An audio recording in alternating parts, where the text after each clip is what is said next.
Many Americans might have shaken their heads in bemusement or laughed in amusement upon hearing Joe Biden's implied claim that his uncle died in World War II at the hands of Papua New Guinea cannibals. Indeed, many MRC-TV video viewers might have seen our humorous play on Biden's outrageous claim as we packaged it in the form of a bad 1970s horror flick. But many people in New Guinea aren't laughing.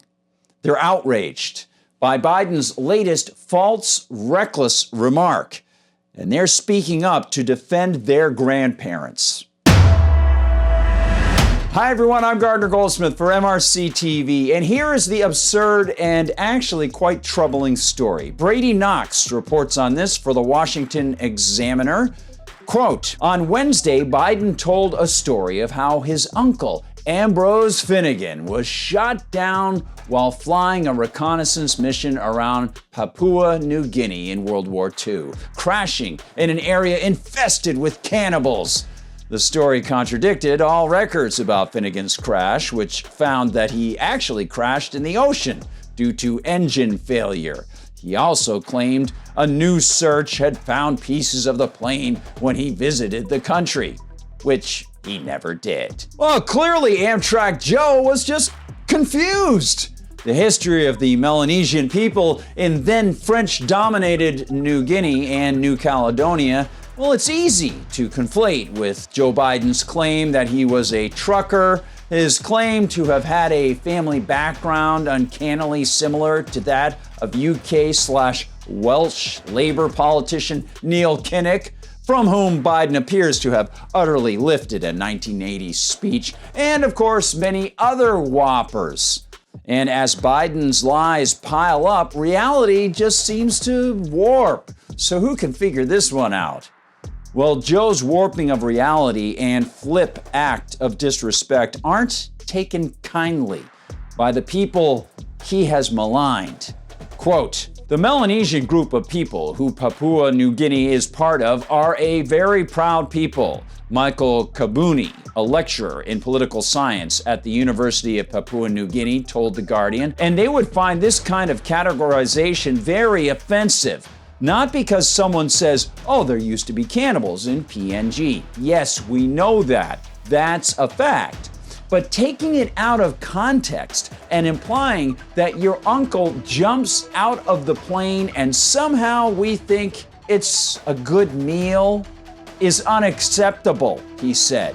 They wouldn't just eat any white man that fell from the sky. Indeed, the double cuts with the lie about his uncle's crash and the lie about the local New Guinea residents are so toweringly audacious, they're sparking an international controversy. According to CNN's Daniel Dale, quote, the Defense POW MIA Accounting Agency's page on Finnegan says this about the 1944 incident. For unknown reasons, this plane was forced to ditch in the ocean off the north coast of New Guinea. Both engines failed at low altitude, and the aircraft's nose hit the water hard. 3 men failed to emerge from the sinking wreck and were lost in the crash. This official account, which notes that an additional crew member survived the crash, makes no mention of the plane being shot down or of possible cannibalism. While Biden said the crash happened in New Guinea, where there was indeed some cannibalism at the time, the official account notes the men went down in the nearby ocean. Imagine your nephew concocting a tall tale about your own death so that said nephew could score what he perceived as political advantage on the fly. So he would be able to make your last moments unreal, more outrageous. And then consider how you would feel if you knew your fate was not the blame of others, but your nephew would nonetheless blame others, and in such an outrageous way. One suspects the result would be a very low assessment of that nephew's character. Adds the Washington Examiner, quote, economics lecturer Wahalopa Lavale of the University of Papua New Guinea, U of PNG, said that Biden's remarks were likely to make already strained relations between the country and the United States worse. Biden caused a diplomatic rift last year when he canceled a visit to the country, interpreted by many as a slight. It paints PNG in a bad light. PNG has already had a lot of negative press around riots and tribal fighting, and this doesn't help.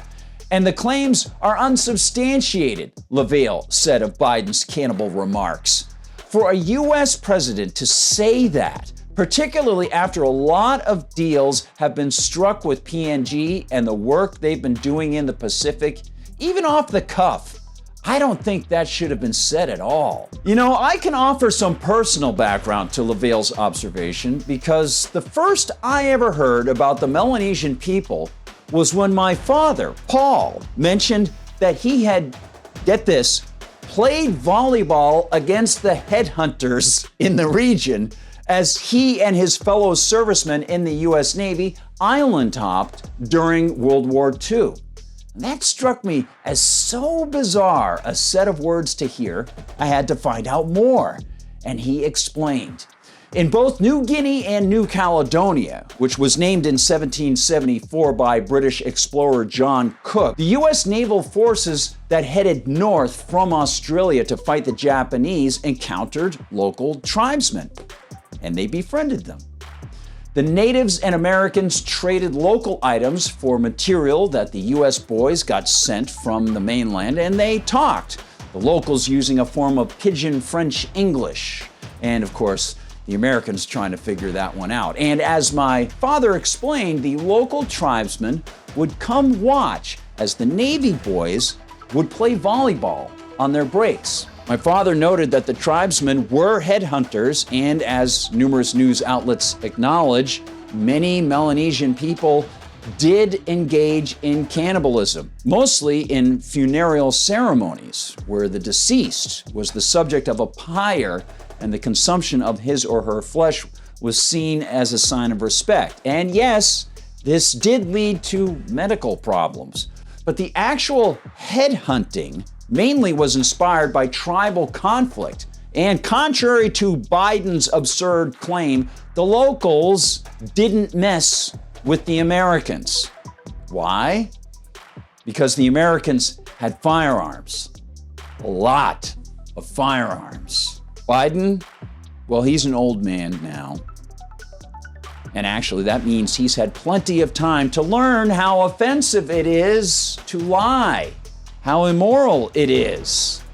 And yet, he's also had a lot of practice doing precisely that and getting away with it, thanks to conniving collectivists who seem to care little or not at all about harming others if their collectivist goals can be furthered.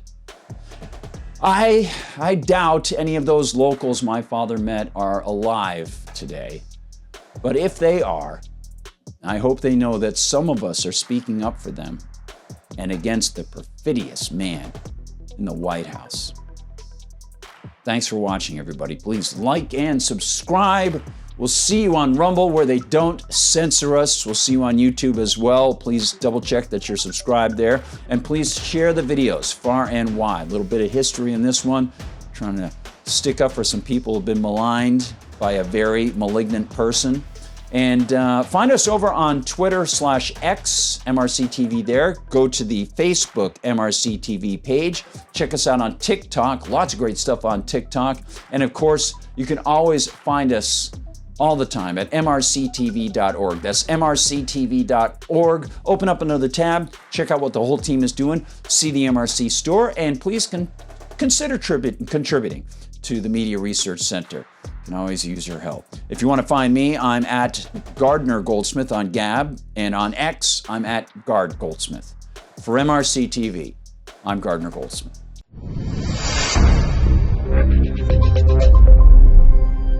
I want to invite you as my guest on a very special, once-in-a-lifetime, 7-day post-election cruise in the Caribbean. Caribbean.